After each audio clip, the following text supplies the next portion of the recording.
भारत माता की वंदे वंदे। क्या अद्भुत नजारा है। अभी 2 महीने बाद गुजरात में चुनाव होने वाले हैं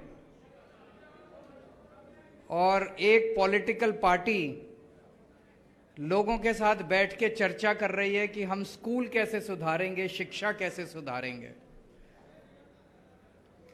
मैं समझता हूं कि भारत की आजाद भारत के 75 साल में आज तक कभी ऐसा नहीं हुआ होगा कि चुनाव के पहले कोई पॉलिटिकल पार्टी आके जनता के साथ ये चर्चा करे कि स्कूल कैसे सुधारेंगे, बच्चों का भविष्य कैसे बनाएंगे। अभी तो मौका एक दूसरे को गाली देने का। आम आदमी पार्टी कांग्रेस को गाली दे, कांग्रेस बीजेपी को गाली दे, बीजेपी आम आदमी पार्टी को। हम लोग इन सारी चीजों से अलग हैं, हमें राजनीति नहीं आती करनी। मैं बार बार ये बोलता हूं, गाली गलौज उनके जिम्मे, राजनीति उनके जिम्मे।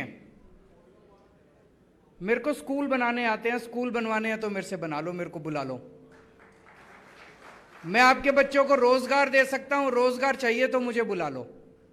राजनीति चाहिए तो उन लोगों को बुला लो, गुंडागर्दी चाहिए तो उन लोगों को बुला लो। ये इस तरह का माहौल पहली बार देश में देखने को मिला है कि किसानों के साथ संवाद हो रहा है, टीचर्स के साथ संवाद हो रहा है, पेरेंट्स के साथ संवाद हो रहा है। पहली बार ऐसे हो रहा है। और गुजरात के अंदर शिक्षा पे बड़ौदा में ये पहला संवाद हो रहा है। लेकिन मुझे दुख के साथ ये कहना पड़ रहा है कि इस संवाद का जब हमने ऐलान किया कि हम शिक्षा पे संवाद करेंगे वडोदरा में, पिछले 4-5 दिन में 13 जगह हम लोगों ने बुकिंग करने की कोशिश की कि दिल्ली से केजरीवाल जी आ रहे हैं, हमारी टीम ने बुकिंग की, पेरेंट्स के, टीचर्स के साथ संवाद करेंगे। हमने एक जगह बुक की, इन्होंने उसके मालिक को फोन करके धमका दिया, खबरदार जो केजरीवाल जी के लिए बुकिंग दी।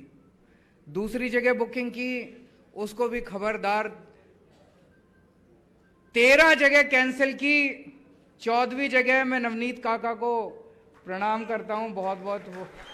वो सामने उधर बैठे हैं। आपका बहुत बहुत शुक्रिया। इस देश के अंदर नवनीत काका जैसे लोग हैं। उन्होंने हमें हॉल दिया और उन 13 लोगों ने हमें आशीर्वाद दिया।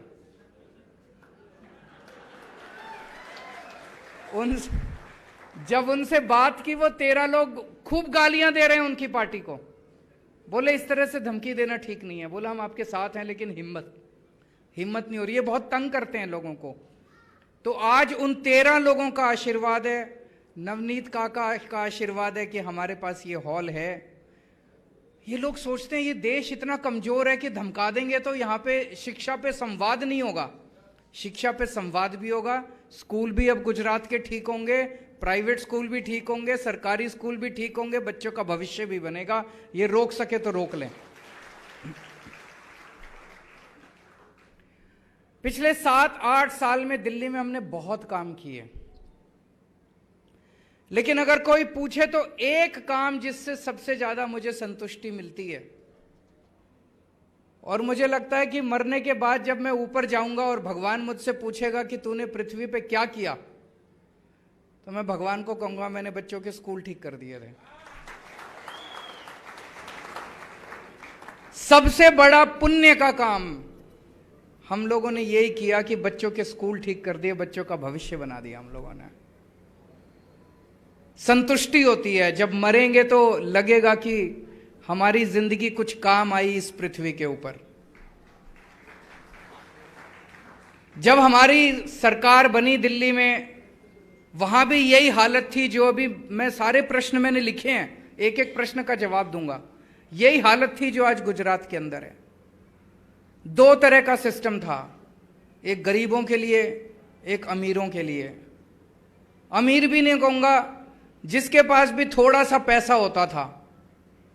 कई लोग तो अपना पेट काट के एक टाइम की रोटी कम खाते थे, अपने बच्चों को प्राइवेट स्कूल में भेजते थे कि प्राइवेट स्कूल में पढ़ाई कर लेगा तो थोड़ा कुछ बन जाएगा बड़ा होके। सरकारी स्कूलों की इतनी बुरी हालत थी, बच्चे फेल होते थे, पढ़ाई होती नहीं थी, टीचर आते नहीं थे, बहुत बुरा हाल था सरकारी स्कूलों का। लेकिन गरीब बेचारा कहाँ जाएगा? गरीब आदमी मजबूरी में अपने बच्चों को सरकारी स्कूल में भेजता था, और फिर जब देखता था पढ़ाई नहीं हो रही तो थोड़े दिन में वो ड्रॉप आउट कहते हैं ना, बच्चों को निकाल लेता था। सोचता था थोड़ा सा दुकान पे मेरे साथ लगेगा, मेरे साथ काम करेगा, पैसे कमाएगा, स्कूल में तो कोई पढ़ाई नहीं हो रही। प्राइवेट स्कूल वाले भी खुश नहीं थे। अनाप शनाप फीस, अनाप शनाप जो मर्जी फीस बढ़ा देते हैं। लूट मचा रखी थी कई प्राइवेट स्कूल वालों ने। कभी लाइब्रेरी फीस, पिकनिक फीस, फलाना फीस, ढिमका फीस, डेवलपमेंट फीस, ये फीस वो फीस। एक बेचारा, कई लोग ऐसे जानता हूं मैं जिन लोगों ने तंग आके अपने बच्चों को प्राइवेट स्कूल से नाम कटा दिया। पैसे नहीं दे सकते थे, पैसे नहीं थे। तो जब हमने दिल्ली में सरकार संभाली ये हालत थी। आज गुजरात में भी यही हालत है। आज 7 साल के बाद सरकारी स्कूलों को हमने इतना शानदार बना दिया, इतना शानदार बना दिया। आप लोगों ने तस्वीरें देखी होगी सरकारी स्कूलों की, दिल्ली के सरकारी, और सारे स्कूल। मेरे को भी एक आदमी मिला, मुझसे पूछ रहा था, कहते सर सारे ऐसे हो गए? हम सोशल मीडिया पे देखते हैं कि बहुत शानदार सरकारी स्कूल हैं, सारे हो गए कि कुछ हुए हैं? मैंने कहा सारे सरकारी स्कूल ऐसे हो गए। पर दिल्ली में एमसीडी के स्कूल हैं, नगर निगम के, वो बीजेपी के पास है, वो बहुत खराब हैं। एमसीडी के चुनाव होने वाले हैं। अब इस बार दिल्ली की जनता हमें वोट देगी, एमसीडी के प्राइमरी स्कूल भी सुधारेंगे। लेकिन दिल्ली सरकार के जितने स्कूल हैं सारे शानदार हो गए। इसका सबसे, मैं अगर कहूं खड़ा होकर कि सारे स्कूल अच्छे हो गए, आप कहोगे केजरीवाल अपनी बड़ाई कर रहा है। 4 लाख बच्चों ने अपने नाम प्राइवेट स्कूल से कटवा के सरकारी स्कूल में भर्ती कराए हैं। 4 लाख बच्चों ने प्राइवेट स्कूल से अपना नाम कटा के सरकारी स्कूल में, और बड़े अमीर लोगों ने। मैं एक क्लास में गया, मैंने बच्चों से पूछा आप में से कौन कौन बच्चा प्राइवेट स्कूल से नाम कटा के आया है? 7-8 बच्चों ने हाथ खड़ा किया। मैंने एक बच्चे से पूछा कौन से स्कूल में पढ़ते थे, कौन से प्राइवेट स्कूल में पढ़ते थे? कहता saint Columbus. Saint Columbus Delhi का सबसे बड़ा प्राइवेट स्कूल है। लाइन लगी पड़ी है वहां पे सेंट कोलंबस में एडमिशन कराने के लिए। बड़े बड़े लोगों की लाइन लगी हुई है, अमीर अमीर लोगों की। उस स्कूल का एक बच्चा नाम कटा के दिल्ली के सरकारी स्कूल में एडमिशन ले रहा है। इससे बड़ी बात और क्या हो सकती है? आजकल मैं अभी एक बड़ी मीटिंग की थी, 1100 बच्चे, हमारी 12वीं क्लास के 1100 बच्चों ने नीट के और आईआईटी के पेपर पास करे हैं। 1100 बच्चों ने। मैं आईआईटी से हूं, मैं आईआईटी से इंजीनियर हूं। जब मैं आईआईटी से इंजीनियर बना था, हिसार से, पूरे हिसार जिले से अकेला मेरा एडमिशन हुआ था एक बच्चे का उन दिनों में। आज मेरे दिल्ली के एक एक सरकारी स्कूल से 4-4 बच्चों के एडमिशन हो रहे हैं वहां पे। और सबसे बड़ी खुशी ये है, जब मैं आईआईटी में गया, मेरे को मेरे देश ने बहुत कुछ दिया है, भारत ने मुझे बहुत कुछ दिया है, और मैं शुक्रगुजार हूं मेरे देश का। आज मैं जो कुछ हूं मेरे देश की वजह से हूं। मैंने एक कसम खाई थी कि जितनी अच्छी शिक्षा मुझे मिली है, ऐसी शिक्षा मैं कोशिश करूं कि इस देश के हर गरीब बच्चे को मिलनी चाहिए। आज मुझे बेहद खुशी है ये कहते हुए कि दिल्ली के एक एक बच्चे को मैंने वैसी शिक्षा मुहैया करा दी है। मैं जब बच्चों से 1100 बच्चों से बात कर रहा था कि डॉक्टर और गरीबों के बच्चे, मैंने देखा एक सिक्योरिटी गार्ड का बच्चा खड़ा हुआ। उस सिक्योरिटी गार्ड का बच्चा अब आईआईटी में जा रहा है जहां मैं गया था। कहता है सर मैं आपके इंस्टीट्यूट में जा रहा हूं। उस सिक्योरिटी गार्ड 10,000 12,000 रुपए महीने कमाता है। उसका बच्चा आईआईटी में जा रहा है, उसकी रैंक आई 569। ऑल इंडिया जेई का जो पेपर होता है उसकी रैंक आई 569।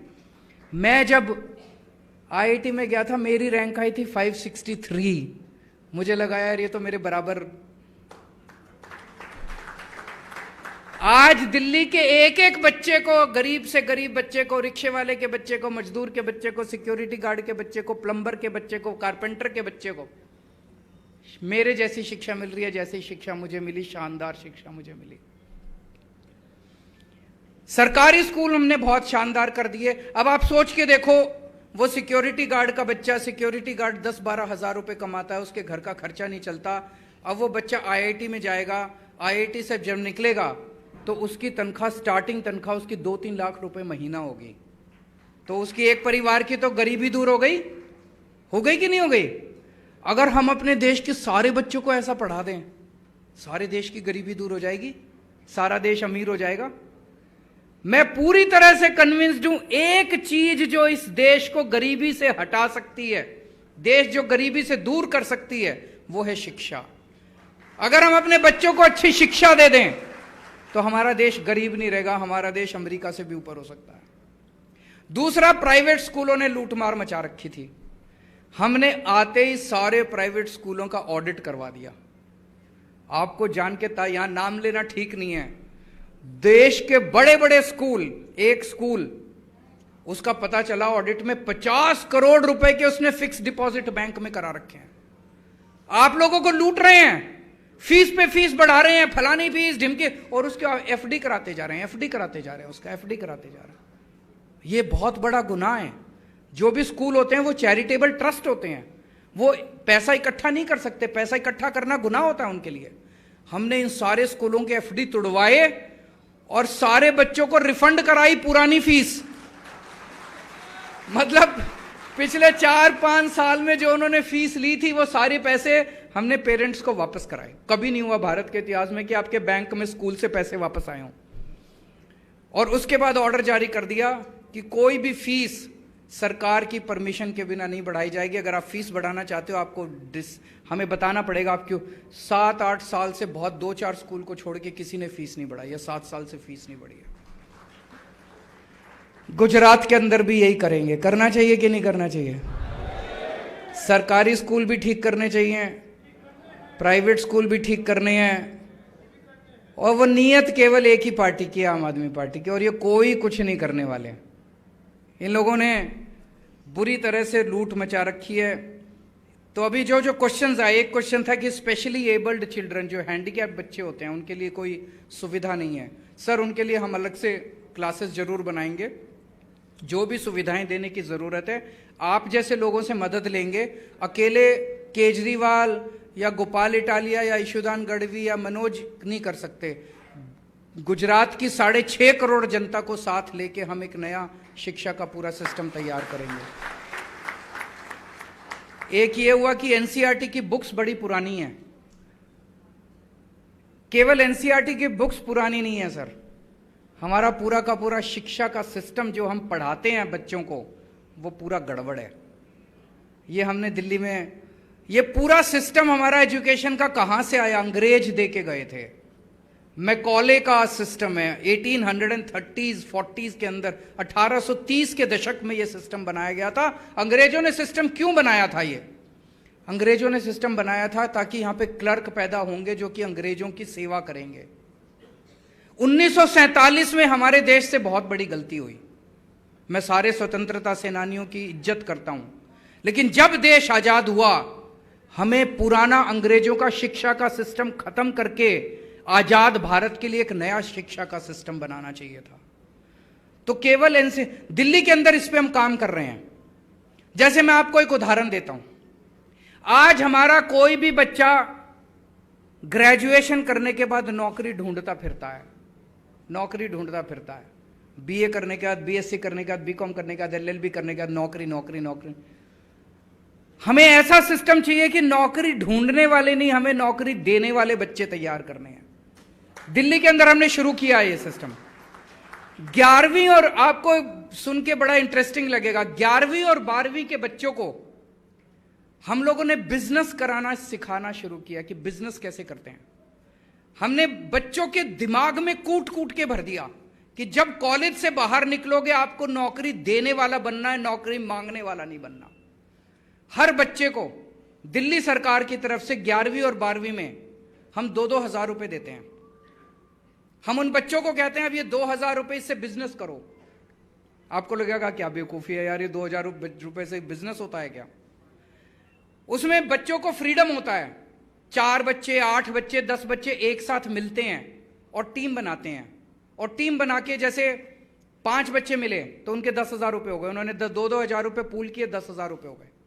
अब वो 10,000 रुपए से बिजनेस करते हैं। जैसे मैं एक आपको उदाहरण देता हूं, एक 5 बच्चों ने टीम बनाई और उन्होंने एक स्पेशल ड्रिंक बनाया कॉफी की तरह। कॉफी में कैफीन होती है, इसमें कैफीन नहीं थी, और उस ड्रिंक को उन्होंने फेसबुक पे, व्हाट्सएप पे भेज भेज के मार्केटिंग की। 2.5 लाख रुपए की ड्रिंक बेच लिए बच्चों ने।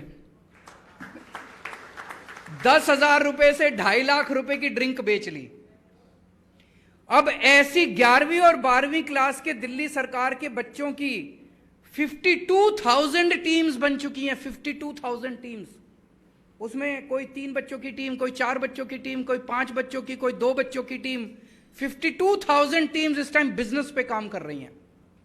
फिर हमने इस देश के अमीर लोगों को बुलाया और इन बच्चों को कहा उनके सामने प्रेजेंटेशन करो और उनसे इन्वेस्टमेंट मांगो।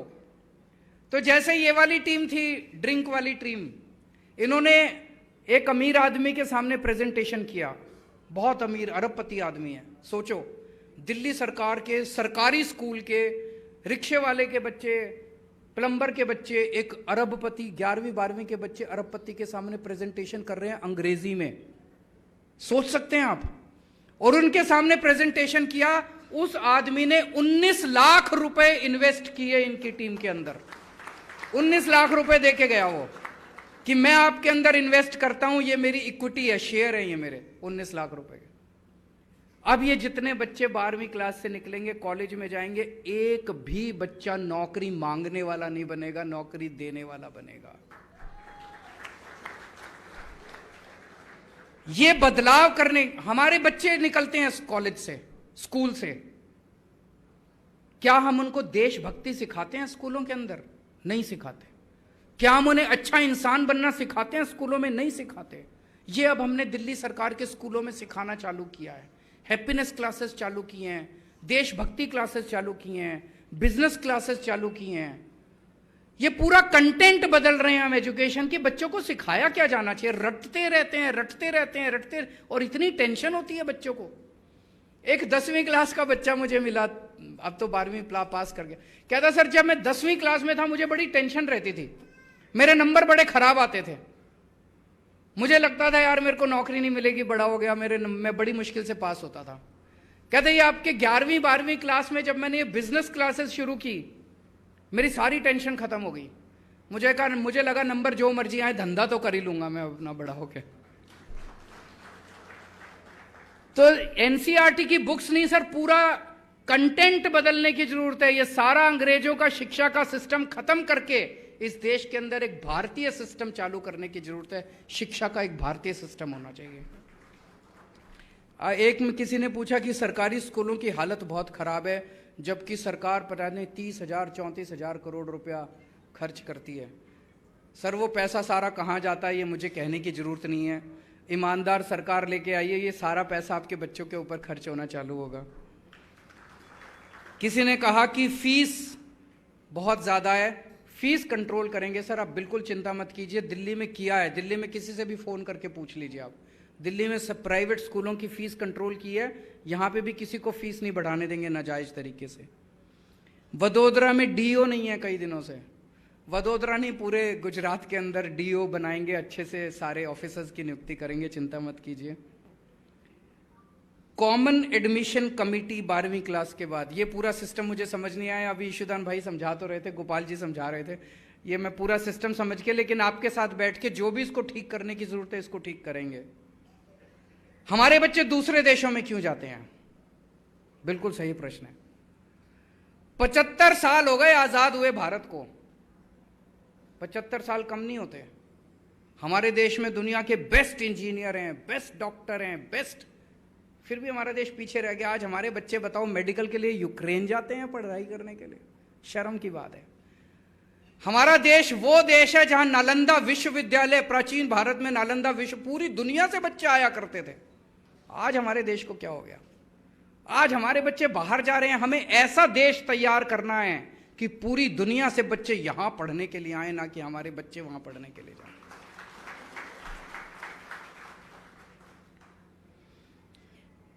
किसी ने कहा कि ट्रैफिक सेंस वगैरह भी सिखाना चाहिए। ये सब हम दिल्ली में शुरू कर दिया है सर। हमने जो हैप्पीनेस क्लासेस हम करते हैं उसमें बच्चों को मॉरल वैल्यूज सिखाते हैं, सिविक रिस्पॉन्सिबिलिटी सिखाते हैं, ट्रैफिक सेंस सिखाते हैं। योगा के बारे में किसी ने बात की। दिल्ली में हमने ये जो मेरे ऊपर आरोप लगाते हैं केजरीवाल सब कुछ फ्री करता है, जनता के भले के लिए करता हूं। बताओ मैं कौन सा घर ले जाता हूं अपने पैसे। दिल्ली में हमने योगा की क्लासेस फ्री कर दी हैं। दिल्ली के हर पार्क में रोज सुबह और शाम को योगा की क्लासेस होती हैं, फ्री में होती हैं। हमने दिल्ली के योगा को टीचर्स को खूब सारे योगा टीचर्स तैयार किए हमने, और वो योगा टीचर्स आते हैं। कोई भी व्यक्ति आके योगा में फ्री क्लासेस अटेंड कर सकता है, सीख सकता है, रोज योगा कर सकता है। होना चाहिए कि नहीं होना चाहिए? बताइए, फ्री योगा कराने की क्या गलत बात है? तो यहां पे भी योगा को बढ़ावा देंगे, गुजरात में भी देंगे।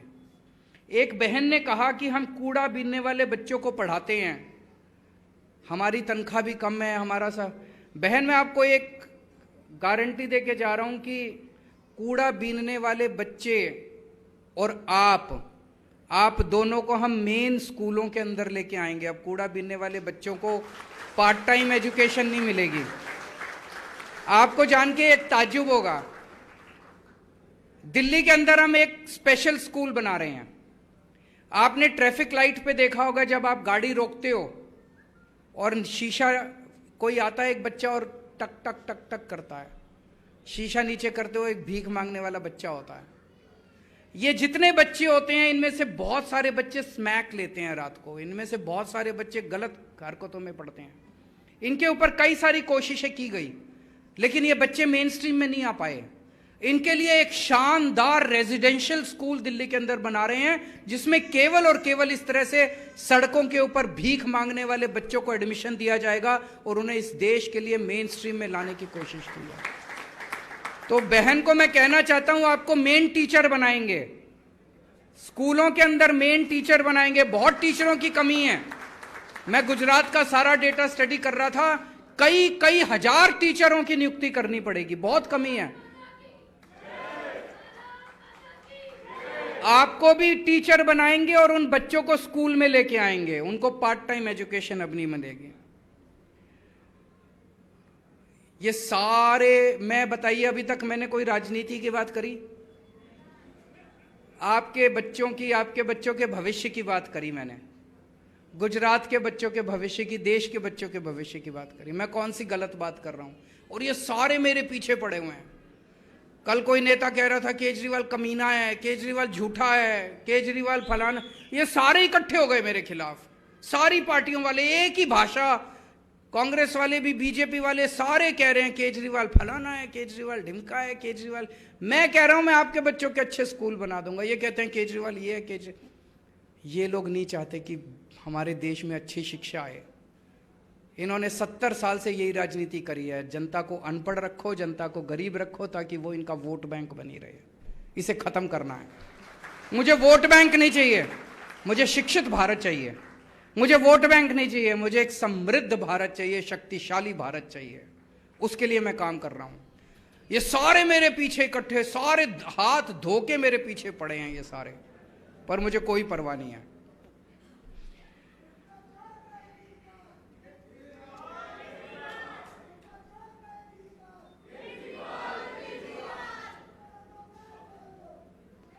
दोस्तों, अंत में मैं एक ही बात कहना चाहता हूं, आम आदमी पार्टी को लाओगे, आपके बच्चों का भविष्य बनेगा। हम आपके बच्चों के लिए स्कूल बनाएंगे। इनको वोट दोगे तो यही गुंडागर्दी चलती रहेगी, यही गंदी राजनीति चलती रहेगी, यही भ्रष्टाचार चलता रहेगा। हम लोग आम लोग हैं, आप ही की तरह हैं। 10 साल पहले तक इस देश में कोई नहीं जानता था कि केजरीवाल कौन है। एक आम सा आदमी, मैं भी आम जिंदगी जी रहा था। लेकिन चूंकि सब कुछ गड़बड़ था, हम अच्छे लोग नहीं आएंगे राजनीति में तो राजनीति कैसे ठीक होगी, इसीलिए हम आए थे। अन्ना जी कहते थे, मुझे याद है, अन्ना जी कहते थे, केजरीवाल जी, अरविंद, ये कीचड़ है राजनीति। मैंने कहा, अन्ना जी, कीचड़ में खुद ही उतरना पड़ेगा और खुद ही झाड़ू से इसकी सफाई करनी पड़ेगी। आप सब लोगों से निवेदन है, हमारे पास पैसा नहीं है चुनाव लड़ने के लिए। ये लोग ईडी में, सीबीआई में रोज बुला बुला के, तुम्हारा पैसा कहां है? हमारा पैसा नवनीत काका है। और जब तक नवनीत काका जैसे लोग इस देश के अंदर है, तब ईमानदारी को इस देश से कोई नहीं हटा सकता। दोस्तों, भारत माता की।